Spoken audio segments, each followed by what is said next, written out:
కి ఇచ్చిన హామీ గానివ్వండి, ఇచ్చిన తర్వాత వాళ్ళ అధికారంలోకి వచ్చిన తర్వాత చేసినవి. ఇవన్నీ కూడా చూసుకుంటూ వస్తున్నారు. నిరుద్యోగులకు మద్దతు తెలుపుతూ మీరు కూడా చాలా సందర్భాల్లో మాట్లాడినవి కూడా చూసాం కాబట్టి, నిన్న అద్దంకి దయాకర్ గారు వచ్చారు. మేబీ సమస్య ఒక పరిష్కారం దిశగా వెళ్తదేమో అనుకున్నాం గానీ, ఆయన మీద నమ్మకం లేదు. అసలు ఆయన ప్రభుత్వం తరపు నుంచి వచ్చారా? పర్సనల్‌గా వచ్చారా? ఎలా వచ్చారో అనేది కూడా తెలీదు కాబట్టి, మాకు నమ్మకం లేదు. ఇప్పటికైనా ప్రభుత్వం రియాక్ట్ అవ్వాలి అని చెప్పేసి నిరుద్యోగులు మాట్లాడుతున్నారు కాబట్టి, ఏం చెప్పదలుచుకున్నారు నిన్న దయాకర్ గారు వచ్చి మాట్లాడిన దాని గురించి? అందరికీ నమస్కారం అండి. మేడం, అంటే ఇందాక మిత్రుడు జనార్దన్ చెప్పినట్టు, అంటే అద్దంకి దయాకర్ గారు నిజంగా కూడా మరి అధిష్టానం దగ్గర నుంచో లేకపోతే ప్రభుత్వం దగ్గర నుంచో ఒక అధికారికంగా తను వచ్చి మాట్లాడి ఉంటే బాగుండేది. అంటే నిజంగా చిత్తశుద్ధి, నిరుద్యోగ సమస్యను పరిష్కరించాలి అనే చిత్తశుద్ధి ఉంటే కనుక ఖచ్చితంగా ఆ విధమైన ఒక ప్రక్రియ జరిగి ఉంటే బాగుండేది. కానీ వాళ్ళకున్న కోపాన్ని తగ్గించడం కోసమో లేకపోతే ఇంకో దానికోసమో వచ్చి కూర్చుంటే దాంతో ఏం ప్రయోజనం లేదు. సరే, ఆయన 2 లక్షల ఉద్యోగాలు లేవనడము, లేకపోతే మేము ప్రకటించలేదో, లేకపోతే మేము భర్తీ చేస్తామని చెప్పేసి అనలేదో ఏదైతే అనన్నారో, అంటే వాళ్ళ ధోరణి అంటే ఎలక్షన్స్ టైంలో ఒక రకంగా, ఎలక్షన్స్ దాటిన తర్వాత ఇంకో రకంగా మనకు కనపడతా ఉంది. సరే, ఇదే నిరుద్యోగులు చాలా కష్టపడి అనేక ఇబ్బందులు పడి తినక కడుపు కాల్చుకొని అనేక ఇబ్బందులు పడి ఉద్యోగాలు రాక రోడ్ల మీద ఉన్నారని చెప్పేసి ఆ రోజు ఏదైతే ఆవేదన పడ్డారో వీళ్ళు, అవి నిజంగా ఆవేదన లేకపోతే మొసలి కన్నీరా వాళ్ళు చెప్పాలి ఈరోజు. అంటే అది ఎన్కాష్ చేసుకోవడానికి ఆ నిరుద్యోగుల్లో ఉన్న ఒక నైరాశ్యాన్ని లేకపోతే బాధని పెట్టుబడి చేసుకొని ఎలక్షన్స్లో గెలవడానికి ఉపయోగించుకున్నారు తప్పితే, దాన్ని బేస్ చేసుకొని బల్మూరి వెంకట్ లాంటి వాళ్ళు పదవులు తెచ్చుకున్నారు తప్పితే నిరుద్యోగులకు ఒరిగింది ఏం లేదనేది అయితే మనకు చాలా చాలా స్పష్టమవుతుంది ఇందాక జనార్దన్ చెప్పిన అంశాన్ని బట్టి. సరే, మనం కూడా చాలా రోజుల నుంచి మాట్లాడుకుంటున్నాం ఈ అంశాల మీద. కానీ వచ్చి 18 నెలలు అవుతుంది. నిరుద్యోగులకు సంబంధించిన ఇష్యూలో ఆ రోజు ఏదైతే రెచ్చగొట్టిన కొంతమంది ఉన్నారో సోకాల్డ్ మేధావులు, రియాజ్ గారు కానీ, లేకపోతే కోదండరామ్ గారు కావచ్చు, ఈరోజు అద్దంకి మురళి గారు కావచ్చు, ఆకునూరి మురళి గారు, అదేవిధంగా ఇంకా ఉన్నారు. అంటే ఇటువంటి వాళ్ళందరూ వచ్చి మన అశోక్ నగర్ అడ్డా చేసుకొని ఇష్టం వచ్చినట్టు వాళ్ళని మాట్లాడి, మేము వస్తే అన్ని రకాల సమస్యలు పరిష్కరిస్తాము, అదేవిధంగా నిరుద్యోగత నిర్మూలన చేయడానికి అన్ని రకాల ప్రయత్నం చేస్తాము, మేము ఆ సమస్య పూర్తిగా పరిష్కరించడానికి మేము ఎప్పుడు సిద్ధంగా ఉంటామని చెప్పేసి మాట్లాడిన వాళ్ళు ఈరోజు ఎక్కడ దాక్కున్నారు వాళ్ళు? రియాజ్ కానీ, లేకపోతే కోదండరామ్ గారు కానీ, లేకపోతే మురళి గారు కానీ ఇదే నిరుద్యోగులని ఉద్దేశించి మాట్లాడిన వాళ్ళు కదా. మరి ఎక్కడికి వెళ్ళారు వాళ్ళు? ఎక్కడ దాక్కున్నారు? ఏ కలుగులో ఉన్నారు? ఏ కలుగులో నుంచి వీళ్ళ సమస్యని అంటే ఆనందంతో చూస్తున్నారా, లేకపోతే వాళ్ళ బాధ వాళ్ళకు బాధలా అనిపించట్లేదా? మీరు ఏదైతే బీఆర్ఎస్ ప్రభుత్వం నిరుద్యోగుల్ని పెంచింది, లేకపోతే ఉద్యోగాలు ఇవ్వలేదు, లేకపోతే ఇష్టం వచ్చినట్టు చేసిందని చెప్పేసి ఆనాడు మీరు అన్న మాటలే కదా. ఈరోజు మరి నిరుద్యోగులు బాధపడుతుంటే వాళ్ళకు ఓదార్చడానికి ఎందుకు రావట్లేదు వాళ్ళు? లేదా ఈరోజు అద్దంకి దయాకర్ గారు వచ్చినట్టే వాళ్ళు ముగ్గురు కూడా ఆయనతో పాటు రావాల్సిందే. ఈరోజు ఆయనతో పాటు వచ్చి అధికారికం కాకపోయినా ఒక ఎమ్మెల్సీ, అదేవిధంగా ఒక సంస్థ చైర్మన్, అదేవిధంగా ఆయన education commission chairman Akunuri Murali, తను అంటే ఒక పదవిలో ఉన్న వాళ్ళు ఒక నలుగురు వచ్చి మాట్లాడి వాళ్ళకు ఒక హామీ పదవి లాంటిది ఇస్తే, అంటే హామీ లాంటిది ఇస్తే వాళ్ళకు ఒక నమ్మకం అనేది కుదిరేది. అంటే ఒక నలుగురు వచ్చారు, మాట్లాడారు, మా సమస్య రేపు పరిష్కారం కాబోతుంది అనేది. నేను చెప్తున్నాను కదా, వాళ్ళు సమస్య ఆ రోజు పరిష్కరించాలనే ఉద్దేశం కానీ వాళ్ళకి ఎటువంటిది లేదు.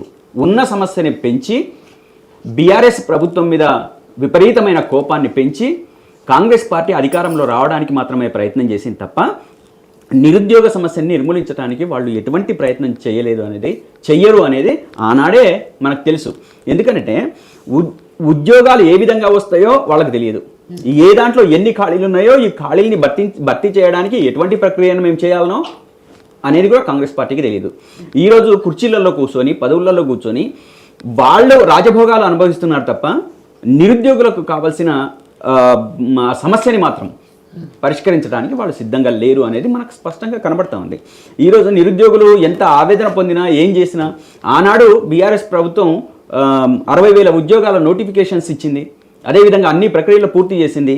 అన్ని రకాల ప్రక్రియలు పూర్తి చేసిన తర్వాత మేము ఎలక్షన్స్ టైంలో ఓడిపోవడం కారణంగానే మేము భర్తీ చేయలేకపోయినాం. సరే, దాన్ని ఆ కాంగ్రెస్ పార్టీ వాళ్ళు క్లెయిమ్ చేసుకున్నా మేము దాన్ని ఏం అబ్జెక్షన్ చేయట్లేదు. కానీ ఇదే సమస్యని పరిష్కరిస్తానన్న పెద్ద మనుషులు ఎక్కడికి పోయినారు? ఇదే సమస్యని బేస్ చేసుకొని మాట్లాడుతున్న రాహుల్ గాంధీ గారు ఎందుకు మాట్లాడలేదు? అశోక్ నగర్ చౌరస్తాకు వచ్చి టీ తాగుతూ మాట్లాడిన సందర్భమే కదా, మరి ఎందుకు మాట్లాడలేదు? ఈరోజు ఎందుకు మాట్లాడట్లేదు? అదేవిధంగా ఈరోజు ఏది రేవంత్ రెడ్డి గారు ముఖ్యమంత్రిగా ఉండి నిరుద్యోగ సమస్యని పరిష్కరించడానికి మేము అన్ని చర్యలు తీసుకుంటామని చెప్పేసి మాట్లాడిన వ్యక్తి కదా, మరి ఎందుకు ఈరోజు మాట్లాడట్లేదు? ఇదే నిరుద్యోగుల మీద ఎంత దారుణం అని అంటే, ఆనాడు నిరుద్యోగుల్ని రెచ్చగొట్టి గ్రామాలలోకి పంపించి తల్లిదండ్రుల కాళ్ళు మొక్కించి ఓట్లు వేయించుకోవడానికి శతవిధాల ప్రయత్నాలు చేసిన వ్యక్తులు ఎవరైతే ఉన్నారో, శక్తులు ఎవరైతే ఉన్నారో వాళ్ళే ఈరోజు నిరుద్యోగులు దొంగలు అనే కాడికి వచ్చింది. వీళ్ళని దొంగలు, పనికిరాని వాళ్ళు, లేదా చెడగొట్టే వాళ్ళు, లేకపోతే అసలు ప్రిపేర్ కాని వాళ్ళు, లేకపోతే ఈ పని పాట లేనోళ్ళు, పెయిడ్ ఆర్టిస్టులు అని చెప్పి మాట్లాడుతున్న స్థితికి వాళ్ళు నెట్టబడ్డారు. అంటే ఇప్పుడు చాలని సౌకర్యాలతో, అందరి అన్నంతో, నిండినా కడుపు నిండినా నిండకపోయినా ఒక కసితో బీఆర్ఎస్ని ఓడించాలని చెప్పేసి కసితో చేసిన పనికి వాళ్ళు ఈరోజు నరకయాతన అనుభవిస్తున్న పరిస్థితి. అందుకనే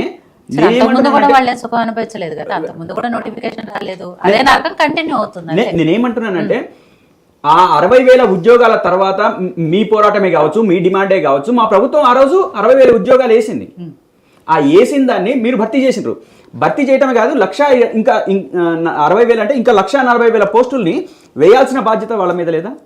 అన్ని రకాల పోస్టులు వేస్తామని చెప్పేసి వాళ్ళు చెప్పింది కదా. మీరు చూడండి, వాళ్ళు మేనిఫెస్టో ఇచ్చిండ్రు కదా. మేనిఫెస్టో ఇది అభయహస్తం. అదే అభయహస్తంలో వాళ్ళ మేనిఫెస్టోలో జాబ్ క్యాలెండర్ అని చెప్పేసి చక్కగా రాసి పెట్టుకున్నారు. కాంగ్రెస్ పార్టీ అధికారంలోకి రాగానే మొదటి సంవత్సరంలో 2 లక్షల ఉద్యోగాలు పబ్లిక్ సర్వీస్ కమిషన్ ద్వారా, స్పెషల్ డిపార్ట్మెంట్ నియామకాల మిషన్ ద్వారా చేపట్టబడతాయి.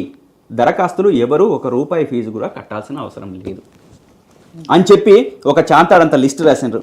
మరి దీని ప్రకారం ఎంతనే మనం మొన్ననే మాట్లాడుకున్నాం. ఏ రోజు కూడా వీటి ఆధారంగా ఏ ఒక్కటి కూడా వాళ్ళు ప్రకటించిన దాని ప్రకారం ఏ ఒక్కటి కూడా ఫుల్ఫిల్ కాలేదని చెప్పేసి గతంలో మనం గత డిబేట్లో మాట్లాడుకున్నాం. కాబట్టి వీళ్ళు ఎంతసేపు నిరుద్యోగుల్ని మోసం చేయడానికి, దగాపరచడానికి, ఇబ్బందులు పెట్టడానికి చేసే ప్రయత్నం తప్పితే ఇంకో ప్రయత్నం అయితే కనపడట్లేదు. ఇక్కడ చాలా చాలా విచిత్రమైన విషయం ఏంటంటే, ఏదైతే నిరుద్యోగులుగా ఉండి నిరుద్యోగ సమస్య మీద ఆ రోజు మాట్లాడిన వాళ్ళే రాజకీయ నాయకులుగా మారి ఈరోజు మాట మారుతున్నారు. మానవతరాయ్ లాంటి వాళ్ళు, చెనగాని దయాకర్ లాంటి వాళ్ళు, మీ పార్టీలోనే ఉన్నప్పుడు ఏ పార్టీలో ఉంటుంది మనిషి అయితే ఆయనే కదా. సరే, ఆ రోజు అంతకుముందు కాంగ్రెసే కదా. మా దగ్గర ఉన్నది మహా అంటే 2 నెలలు 3 నెలలు ఉన్నాడు మా దగ్గర. నేను ఏమంటున్నానంటే, సమస్య పాయసం వండినాం, 10 గంటలు కష్టపడతాం, లాస్ట్ చక్కెర వేసే బదులు ఉప్పేస్తే గెలిచేము. ఎన్నికలప్పుడు ఉండకుండా పోయి బీఆర్ఎస్ గెలిపియాలని ఇది ఇప్పుడు వీడియో వినిపించినాం కదా. బీఆర్ఎస్ గెలుపు కొరకుండే నిరుద్యోగులు మీరు నమ్మకరి జేబు దొంగలన్న వీడియో కూడా ప్లే చేస్తాం. అలాంటి వ్యక్తి ఈ రోజు మా గురించి మాట్లాడు. ఆయన మీ కార్డులో కట్టిన మనిషే, ఇళ్ళకు గెలిచినప్పుడు ఎందుకు వచ్చిండు అన్న కిందకన్న దానికి ఒక చిన్న పాయింట్ చెప్తాం. ఫీజు అన్న, ఇది మళ్ళీ మర్చిపోతారు. ఇల్లు ఇచ్చారు దాని ఫీజు కూడా లేదని, డబల్ త్రిబుల్ చేసిర్రు. ఫీజు త్రిబుల్ చేసి ₹1 కట్టించుకోండి, ₹1 కట్టించుకోని అని చెప్పేసి దీంట్లో ప్రకటించిన వాళ్ళు టెట్ ఫీజుని త్రిబుల్ చేసి వసూలు చేసుకున్నారు అని చెప్పేసి వాళ్ళే చెప్తున్నారు. ఇంకా వీళ్ళ మాటల్లో గ్యారంటీ ఎక్కడుంది, న్యాయం ఎక్కడుంది, ధర్మం ఎక్కడుంది, నిరుద్యోగుల వైపు నిలబడాలనే ఆశ ఎక్కడుంది, ఆతృత ఎక్కడుంది? ఎక్కడన్నా కనబడుతుందా? ఏ విషయంలో కూడా కనబడట్లేదు. కాబట్టి కాంగ్రెస్ ప్రభుత్వము నిలువెల్లా నిరుద్యోగుల్ని నాశనం చేయడానికే, వాళ్ళ బతుకుల్ని ఇంకా ఛిద్రం చేయడానికే ప్రయత్నం చేస్తుంది తప్ప ఇంకోటి కాదని చెప్పేసి అని అంటున్నా. నేను ఏమంటున్నా అంటే, కాంగ్రెస్ పార్టీని నేను చాలాసార్లు అది కాంగ్రెస్ పార్టీ ధృతరాష్ట్ర కౌగిలి అంటాను నేను. అంటే చూడటానికి బయటికి చూసే వాళ్ళకందరికీ కూడా ఏంటనంటే ఆలింగనం చేసుకుంటున్న ఫీల్ అనిపిస్తుంది. కానీ ఆ ఆలింగం మాటన ఒత్తేసే స్వభావం ఉంటుంది. ఆనాడు ధృతరాష్ట్రుడు చేసింది అదేవిధంగా ఈరోజు నిరుద్యోగుల పట్ల వీళ్ళు చేస్తున్న, కాంగ్రెస్ పార్టీ చేస్తున్న విధానం కూడా అదే. కాబట్టి ఏ రకంగానైనా మా వైపు నుంచి, మా బీఆర్ఎస్ పార్టీ వైపు నుంచి ఖచ్చితంగా మేము నిరుద్యోగుల పక్షాన్ని నిలబడతాం. మా వైపు నుంచి చిన్న చితక అంటే ఉద్యోగాలు ఆ రోజు ప్రైవేట్ రంగంలో వచ్చిన మాట వాస్తవం. అదేవిధంగా గవర్నమెంట్ రంగంలో కొద్దో గొప్ప వచ్చిన మాట వాస్తవం. చివరికి 60,000 పోస్టులు వేసిన మాట వాస్తవం. ఇంకా మేము చేయాల్సిందేమో దానికి కూడా కారణాలు ఉన్నాయి. ఎందుకు చేయలేము అంటే రాష్ట్రపతి దగ్గర నుంచి రావాల్సిన ఉత్తర్వులు కావచ్చు, మాకు కొన్ని అంటే సమైక్య రాష్ట్రంలో ఉన్నప్పుడు కొన్ని చిక్కులు ఉన్నాయి. ఆ చిక్కుల సందర్భంగా రాష్ట్రపతి దగ్గర నుంచి రావాల్సిన ఆర్డర్స్ లేట్గా రావడము, కొన్ని ఇబ్బందులు ఉన్నాయి. సరే ఏది ఏమైనా ఆ ఇబ్బందుల్ని కూడా మేము మీకు కన్వే చేయడంలో మేము కొంత ఫెయిల్ అయినాం. అంటే అధికారికంగా పరిపాలన పరంగా వస్తున్న ఇబ్బందులు, కేంద్రం దగ్గర నుంచి వస్తున్న ఇబ్బందులు ఏదో మేము మీకు కన్వే చేయడంలో మా దగ్గర నుంచి పొరపాటు జరిగింది. అదేవిధంగా నిరుద్యోగుల దగ్గరికి వచ్చి మేము మాట్లాడే దాంట్లో కొంత మిస్కమ్యూనికేషన్ అయింది. కానీ నిజం చెప్పాలనంటే ప్రైవేట్ రంగంలో కానీ అదేవిధంగా ప్రభుత్వ రంగంలో కానీ మేము అత్యధికంగా ప్రభుత్వ రంగంలో వచ్చిన మాట వాస్తవం. అదేవిధంగా కొద్దో గొప్ప దీంట్లో వచ్చిన మాట వాస్తవం. ఈ ప్రభుత్వ ఉద్యోగాలని కూడా మేము ఫుల్ఫిల్ చేయకపోవడానికి కూడా రాష్ట్రపతి దగ్గర నుంచి వచ్చే ఆర్డర్స్లో కొంత లోపం జరిగింది. అది లేట్ అయింది. ఆ లేట్ని మేము నిరుద్యోగులు కనుక కన్వే చేసి ఉంటే కనుక మాకు కొంత ఇంత ఇబ్బంది అయ్యేది కాదు, మాకు ఇంత డ్యామేజ్ అయ్యేది కాదు మా పార్టీకి. కాబట్టి రేపు రాబోయే రోజులలో కూడా దానికి సంబంధించిన అవన్నీ క్లియరెన్స్ చేసిన మా పార్టీ, రాష్ట్రపతి ఉత్తర్వులు వచ్చినాయి, దానికి సంబంధించిన మిగతా సమస్యలన్నీ తీరిపోయినాయి. కాబట్టి రేపు రాబోయే రోజులలో నిరుద్యోగుల పక్షాన నిలబడతాం. వాళ్ళు పోరాడే ప్రతి అడుగులో మేము ఉంటాం. మేడం చెప్తాం మేడం, ఒకటే అన్నం మాట్లాడిందని చెప్తాం. మిస్కమ్యూనికేషన్ కాదు. ఆ రోజు 3 పేజీలు వీళ్ళు పెడితే పేపర్లు లీక్ అయ్యి నిరుద్యోగులు ఇబ్బందులు పడుతుంటే కనీసం బీఆర్ఎస్ వాళ్ళు మేనిఫెస్టోలో ఒక అంశం పెట్టలేదు, మీకు అభయంగా ఉన్నామని చెప్పలేదు, ఏది చేయలేదు. ఆ రోజు నిరుద్యోగులతో ఏం కాదు, వీళ్ళతోటి మేము దళిత బంధు ఇచ్చినాం, ఊర్లలో రైతు బంధు ఇచ్చినాం, రుణమాఫీలు చేసినాం, వీళ్ళకి అన్ని ఇచ్చినామని చేసి రిప్పర్కి సవరించుకోవాలి. ఇప్పుడు కాంగ్రెస్ వాళ్ళు వీళ్ళు కొట్టుకోవచ్చు. ఆ రోజు మీరు చేసిన తప్పుని మీకు గుర్తు చేస్తున్నాను, ఇంకోసారి చేయొద్దు. మీరు వీళ్ళు ఇచ్చినట్టు మళ్ళీ ఎలక్షన్స్ అప్పుడు హామీలు ఇచ్చి మళ్ళీ ముంచొద్దు. ఆ రోజు మీరు నిరుద్యోగుల్ని కంచంలో కరాపాకు లెక్క తీసేసారు. ఇప్పుడు వాళ్ళు అనుభవిస్తున్నారు. వీళ్ళు నిరుద్యోగులతో వచ్చి వీళ్ళు భోగాలు వేషాలు